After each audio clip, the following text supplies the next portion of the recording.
अच्छा बेटा, आज हमने स्टार्ट करना है atomic structure and the periodic table.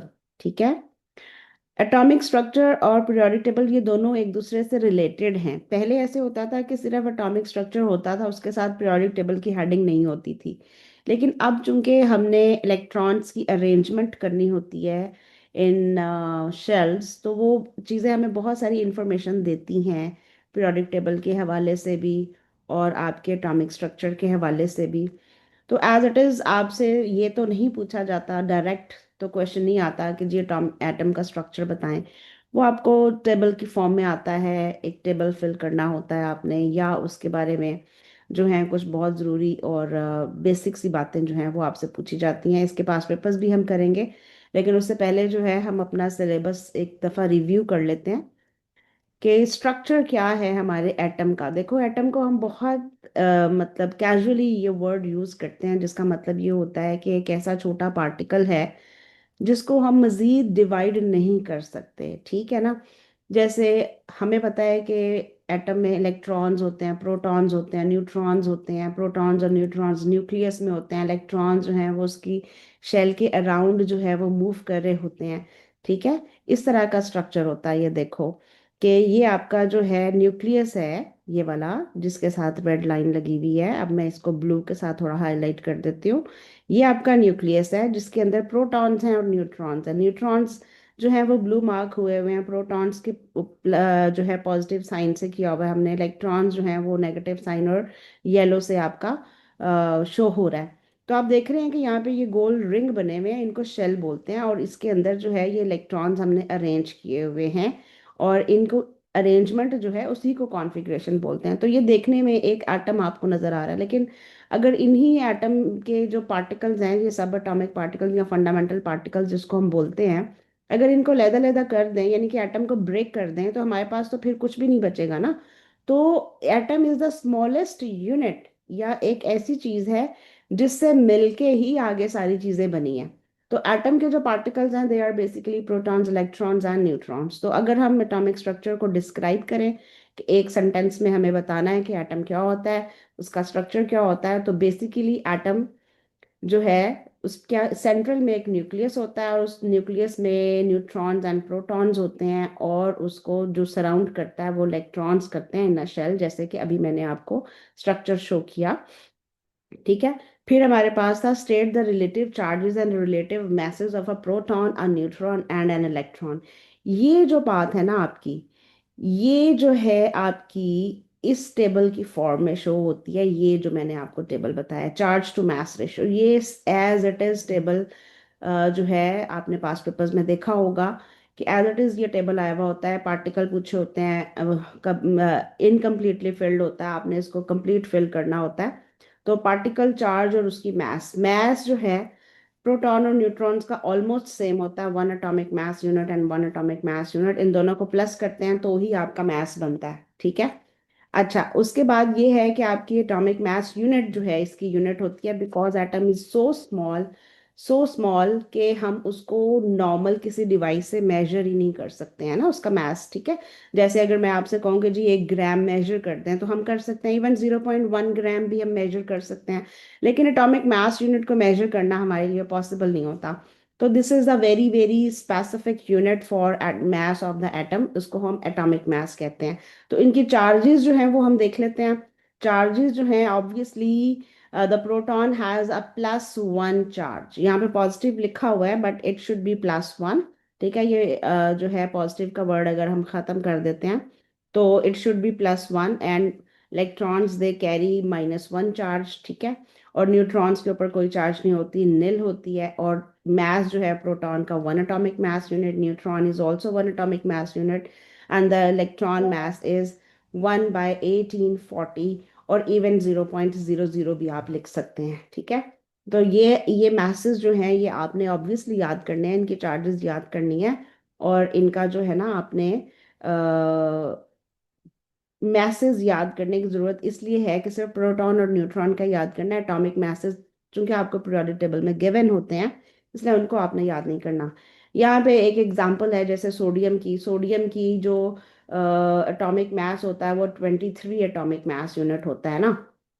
यानी कि उसका जो सम ऑफ प्रोटॉन्स और न्यूट्रॉन्स है वो कितना है, 23। This is the nucleon number और atomic mass of sodium atom. Okay, आगे आ जाएं। Define proton number and atomic number as the number of protons in the nucleus of an atom. Obviously atomic number, इसको हम जो है वो जी से रिप्रेजेंट करते हैं, ठीक है। और ये नंबर ऑफ प्रोटॉन्स होता है इन एन एटम। हर एक प्रोटॉन की आइडेंटिटी जो है, प्रोटॉन नंबर जो होता है आपका एटम का, that is the identity of an atom. For example अगर हम कहेंगे ना प्रोटॉन नंबर 1, तो प्रोटॉन नंबर 1 का मतलब आपके माइंड में फौरन आएगा कि ये तो हाइड्रोजन है, ठीक है। तो इसी तरह अगर प्रोटॉन नंबर 2 कहेंगे तो हम कहेंगे ये हीलियम है, प्रोटॉन नंबर 3 कहेंगे तो लिथियम है। नो डाउट कि इसको आपने याद नहीं करना, लेकिन पीरियोडिक टेबल से बार बार देख के तो ये चीज़ें कुछ कुछ माइंड में रह जाती हैं, ठीक है।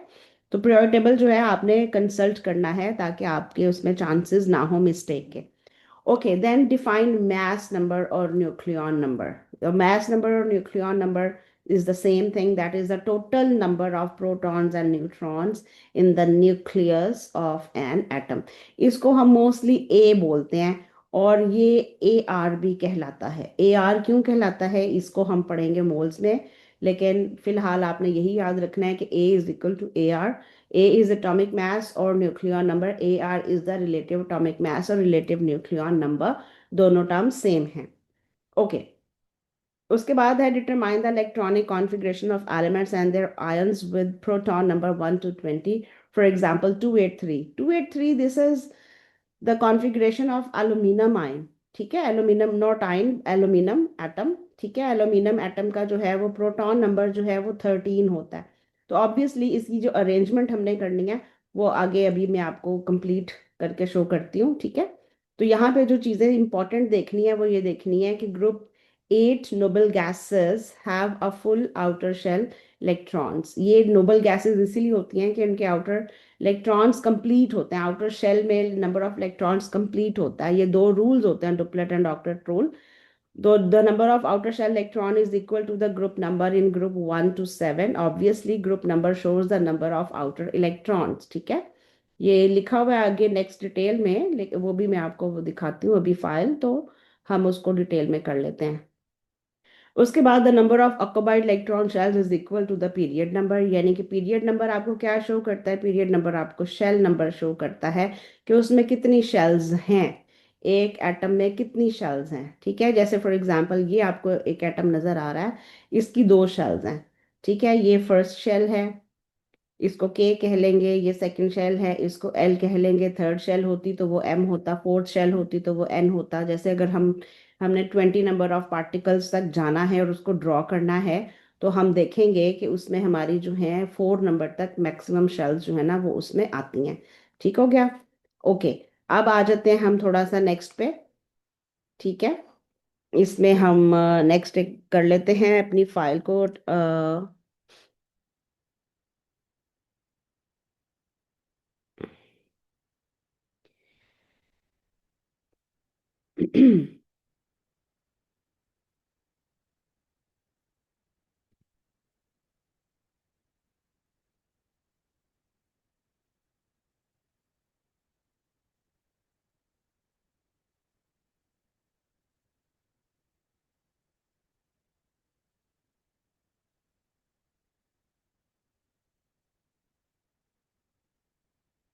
ये फाइल हम देखते हैं, इसमें कंप्लीट स्ट्रक्चर जो है वो आपको शो किया होगा, ठीक है।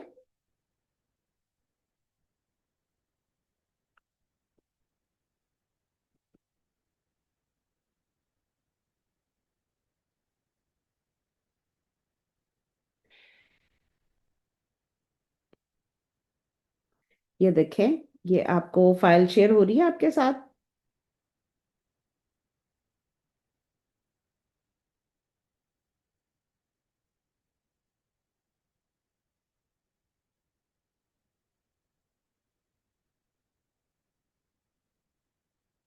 चले जी, आई होप कि अब आपको फाइल शेयर हो रही होगी, ठीक है। ये देखें, ये आपका जो है ये कंप्लीट स्ट्रक्चर आपको यहाँ पे मिलेगा, ठीक है। ये देख लेते हैं हम। एटॉमिक स्ट्रक्चर जो होता है ना हमारा, this is the proton number और इसको एटॉमिक नंबर जी बोलते हैं. It's the number of protons in the nucleus of an atom and obviously it is unique to every atom. उसके बाद हमारे पास न्यूक्लियॉन नंबर होता है जिसको हम बोलते हैं atomic mass A और AR. It is the sum of protons and neutrons of an atom. Symbolic representation जो है वो उसकी ये होती है A. X कोई भी सिंबल है आपके पास, A और Z जो है उसका प्रोटॉन नंबर और आपका मास नंबर है, जैसे कि हमने यहाँ पे सोडियम के एग्जाम्पल में आपको शो किया हुआ है.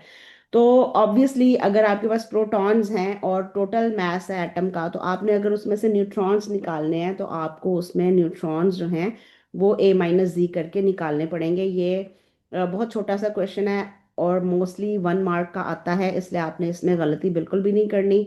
आपको तीनों पेपर्स में कैलकुलेटर अलाउ होता है. आपने P1 भी यूज़ कर सकते हैं, P2 में भी यूज़ कर सकते हैं और P4 में भी यूज़ कर सकते हैं. इसी तरह जो IGCSE के स्टूडेंट्स हैं वो P2, P4 और P6 देते हैं, इसलिए वो भी इन तीनों पेपर्स में कैलकुलेटर्स यूज़ कर सकते हैं.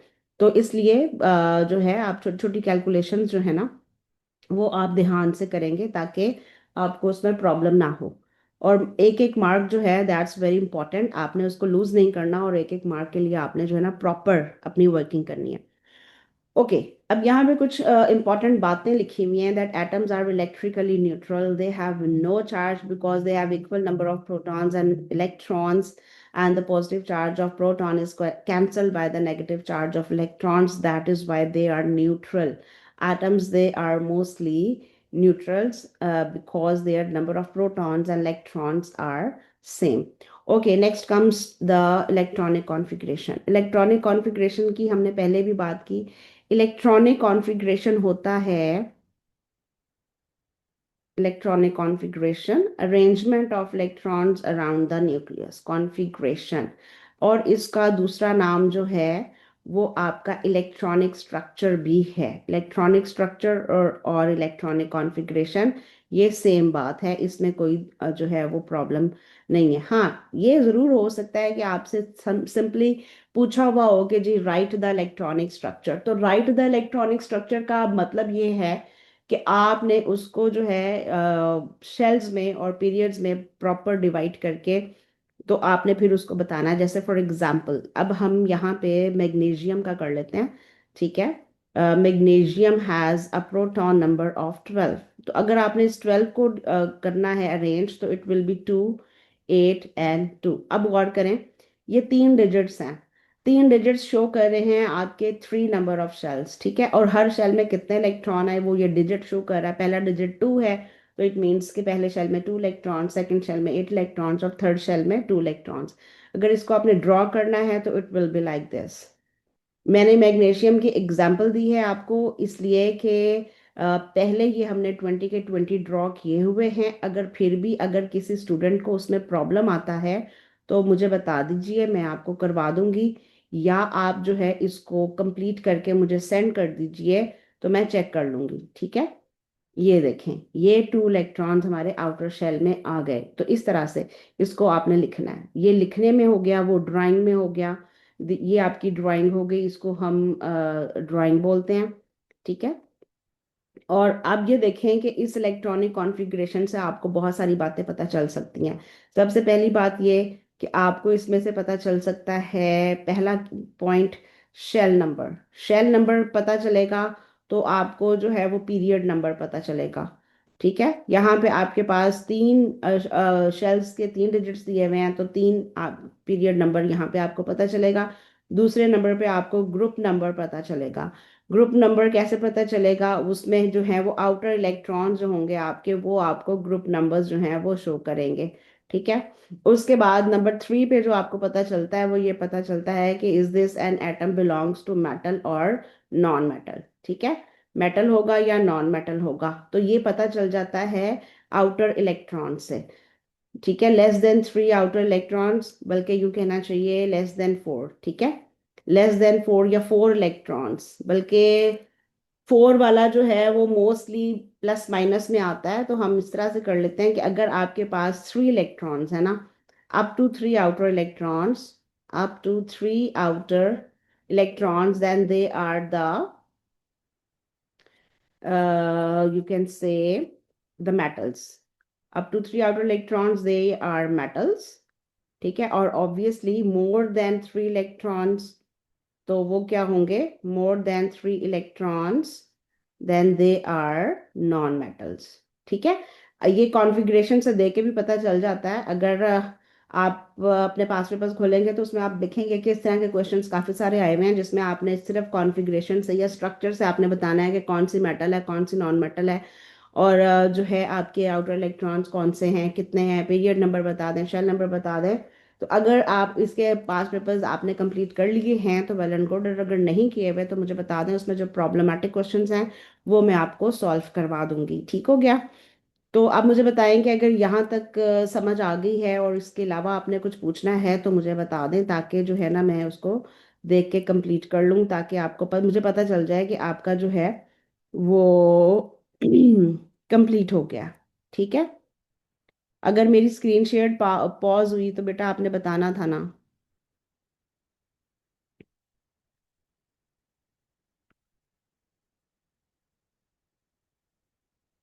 Okay, is it sharing now?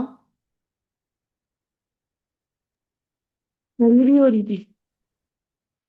बेटा आपने फिर मुझे बताना था ना कि स्क्रीन शो नहीं हो रही है। आई डेंट सी एनी मैसेज। आपका कोई मैसेज मैंने चार्ट में उसमें नहीं देखा है कि आप मुझे शो हो रहा हो।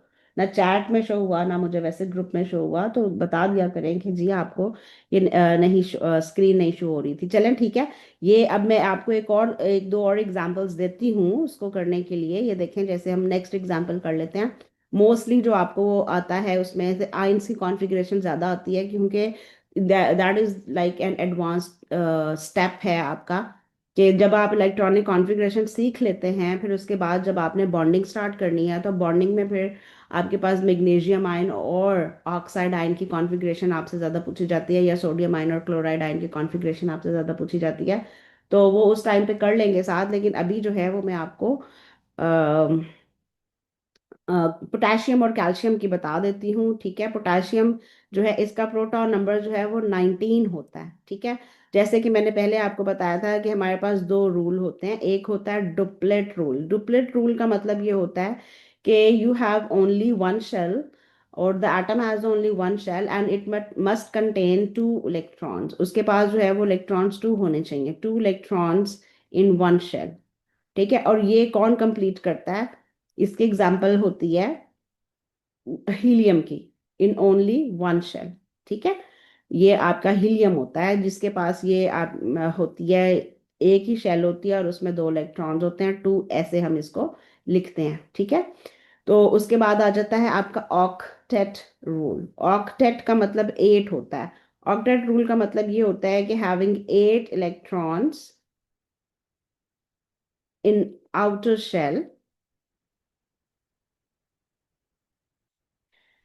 in case of two or more shells. In case of two or more shells। अब इसका मतलब ये है कि अगर आपके पास आखिरी शेल जो है वो एट, आखिरी शेल कोई भी है, सेकंड है या थर्ड है या फोर्थ है, तो उसमें आठ इलेक्ट्रॉन पूरे होने चाहिए। अगर नहीं हो रहे तो इसका मतलब ये है कि वो आपकी कॉन्फ़िगरेशन जो है कंप्लीट नहीं है, उसको वो कंप्लीट नहीं होती है। अच्छा, अब ये आपके आगे नियॉन। नियॉन जो है इसके फर्स्ट शेल में टू इलेक्ट्रॉन्स जो कि डुप्लेट रूल को कंप्लीट करता है, और इसके सेकंड शेल में एट इलेक्ट्रॉन्स जो कि आपका एट इलेक्ट्रॉन्स को कंप्लीट करता है। तो ये नियॉन का प्रोटॉन नंबर जो है वो 10 होता है, इसलिए टू एट के साथ ये कंप्लीट हो जाता है। ऐसे नियॉन 10 होता है इसका प्रोटॉन नंबर। ठीक है, अच्छा, इसको बोलते हैं नोबल गैस कॉन्फ़िगरेशन। क्या बोलते हैं इसको? Noble gas configuration. अब नोबल गैस कॉन्फ़िगरेशन में क्या होता है? Having a complete outermost shell. अक्सर ये क्वेश्चन आ जाता है कि जी what is noble gas configuration? So it is having a complete outermost shell. इसका ये मतलब है कि आपका आउटर मोस्ट शेल कंप्लीट हो। अब इससे ये फर्क नहीं पड़ता कि वो पहला शेल था, वो दूसरा शेल था, वो चौथा शेल था, या वो जो है वो पांचवा या आठवां शेल था। आठवां शेल तो नहीं होगा आपके पास, सेवन पीरियड्स होते हैं, आठ इलेक्ट्रॉन्स हो सकते हैं आपके पास। ठीक है, तो जो जो भी आपकी आउटर शेल है, फोर शेल तक हम जा रहे होते हैं, जैसे पोटेशियम की हम बात करेंगे या आगे हम बात करेंगे। ठीक है, तो वो 4 शेल तक हम मैक्सिमम जाते हैं। आपकी फर्स्ट 20 एलिमेंट्स की कॉन्फ़िगरेशन है आपके पीरियोडिक सॉरी आपका जो सिलेबस है उसमें। तो आपने उसको कंप्लीट करना है, और मैंने पहले भी आपको कह दिया कि उसको ज़रा ड्रॉ करके मुझे सेंड कर दीजिएगा ताकि मैं उसको चेक कर लूँ। Having a complete outer shell, और सारे के सारे एटम्स जो होते हैं उनकी ट्राई ये होती है कि आप जो है उसको सब एटम्स जो हैं वो अपना ऑक्टेट या डुप्लेट कंप्लीट करने की कोशिश करते हैं। ठीक है, तो इसलिए एटम्स जो हैं वो रिएक्ट भी करते हैं। खैर ये अगले चैप्टर की बात है, बॉन्डिंग में इसको हम देखेंगे, लेकिन फिलहाल हम पोटेशियम की देख रहे थे कॉन्फ़िगरेशन। ठीक है, तो उसका जो फर्स्ट शेल है उसमें ऑब्वियसली 2 इलेक्ट्रॉन्स होंगे। इसको हमने डिवाइड कर लेना होता है, 19 को 4 पार्ट्स में डिवाइड कर लेंगे। तो सेकंड शेल में आ जाएंगे आपके पास 8 इलेक्ट्रॉन्स। ठीक है, जैसे कि हमारा ऑक्टेट रूल कहता है कि पहले शेल में 2 होंगे और दूसरे में 8 होंगे, या बाहर वाले में 8 होंगे। अब इसके जो थर्ड शेल है उसमें भी 8 ही होंगे। ठीक, लेकिन जो अब इसका एक इलेक्ट्रॉन बच गया है वो हम फोर्सफुली थर्ड में नहीं ऐड कर सकते, इसलिए उसको हम फोर्थ शेल में ऐड करेंगे। तो इसकी कॉन्फ़िगरेशन बनेगी 2 8 8 1। 4 डिजिट्स हैं, इट मीन्स कि इसका शेल नंबर 4 शेल, इसलिए पीरियड नंबर भी इसका 4 होगा। इसका आउटर इलेक्ट्रॉन 1 है, तो इट मीन्स कि ये आपका जो है ग्रुप 1 से बिलोंग करता है। तो इस तरह की छोटी छोटी चीज़ें जो हैं ये आपको इलेक्ट्रॉनिक कॉन्फ़िगरेशन से पता चल जाती हैं। ठीक हो गया? ओके, अब आप मुझे बता सकते हैं कि इसमें जो आपको इशू है, जो प्रॉब्लम है, जो चीज़ आपको अंडरस्टैंड नहीं हुई, उसको हम देख लेते हैं ताकि आपके जो है ना क्वेश्चंस और क्यूरीज जो हैं वो यहाँ पे क्लियर हो जाएं। ठीक है जी, वन बाय वन जो है वो आप यहाँ से मेरे से बात कर सकते हैं।